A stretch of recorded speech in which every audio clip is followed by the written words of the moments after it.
Alright, this is Music Man Dre with Key Drums 101, subtitled Grooves. And this video we're going to be working on establishing a solid groove. I showed you one in the first video, which was fairly simple.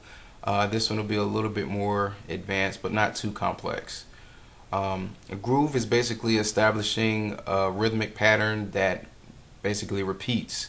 So if you were to be playing with a live band, before you start doing all your fills and rolls and all that kind of stuff, you usually establish a set repetition of a beat that the rest of the band can play along with you on, and then you add extra stuff.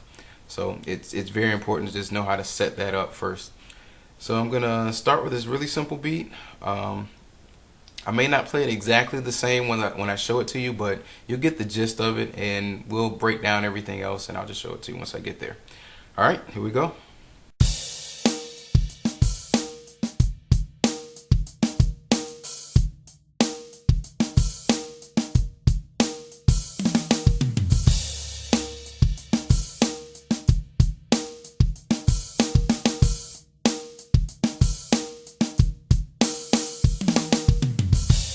Okay, now that's pretty much a standard straightforward beat.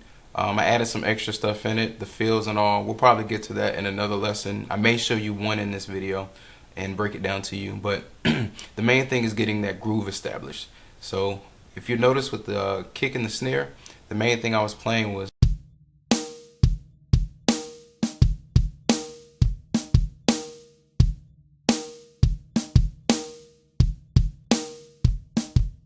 like that. So that's actually the meat of what you're doing.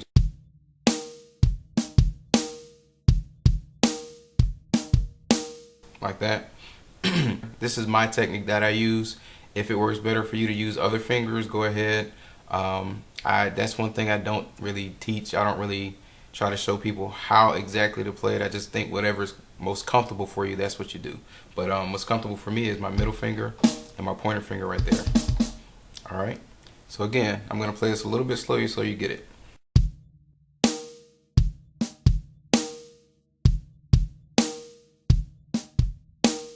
Now if you notice also with the snare, I'm changing the velocity when I hit those extra notes. On the 2 and 4, I'm playing my main snare, which is 1, 2, 3, 4. And those are going to be louder than the other ones. The other ones are basically kind of like ghost notes. Not completely, but they're softer than that main note that's being played on the 2 and 4.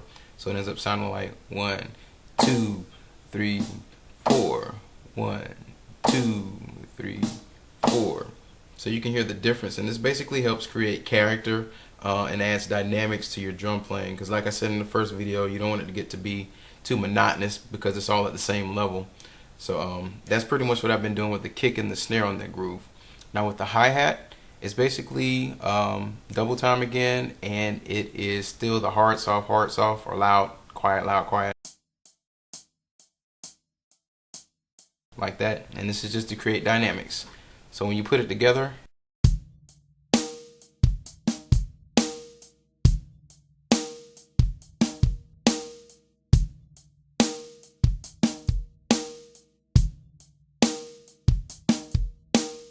so it's like that. Now, what I was also doing is adding some extra hi-hat stuff. Like I may put a hi-hat on the kick, like right there. Now also what I do when I play a hi-hat in a groove like this is make sure I close it back with the F sharp, because it'll stay open. If I just hit that B flat and just leave it there, it'll just stay open. So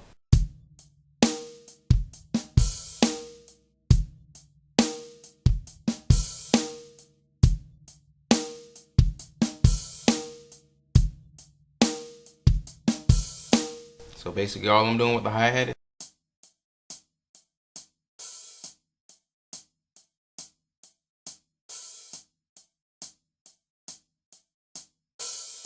like that. Alright, so you basically actually got the basis of the groove right there. All I did at the beginning and at the turnaround is add a crash, as opposed to just playing the hi-hat. So when it's put together, it sounds like this.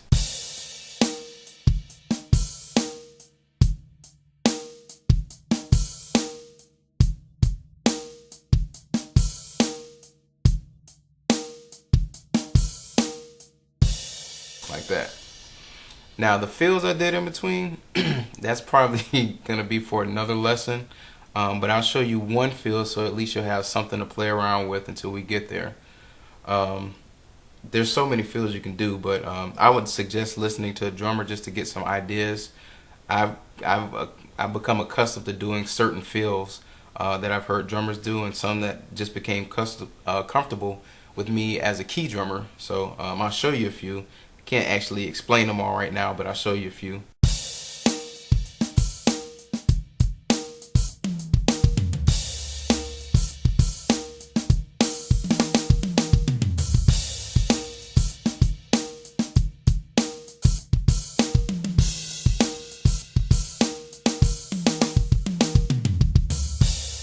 Okay, so a simple fill I guess for you right now would be I'm going to show you something that's actually spelled out as a chord. Now the reason I say it's spelled out as a chord is the toms I'm playing are actually on, it's a G chord. G, B, D. Now I'm just playing it backwards, so D, B, and G. That's how the toms are laid out. Now you can also play like a C, A, or an F. In most general MIDI kits, the toms are pretty much set up where you might have two of the same kind of tom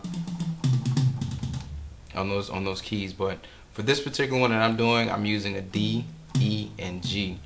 So if you're a keyboard player, that's how you might look at it. So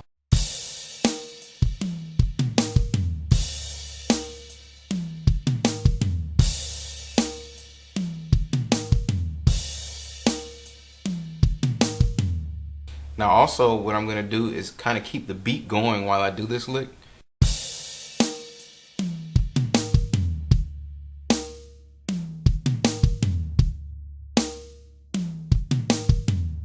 This is where you kind of have to develop a little bit of separation, because your right hand is doing something that, you know, is kind of off compared to what your left hand is doing, because you're not just playing a straight beat like that. You're doing. And I play it like this, kind of like a pattern. I almost make a beat out of it so I can practice it, which would be good for you to do if you can just practice this right here.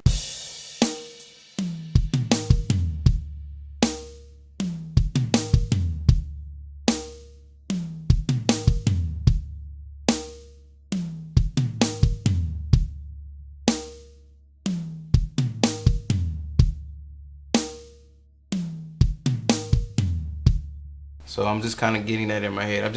I'm coming up with this fill, you know, on the fly. So I'm just trying to make it work for you. But it's basically.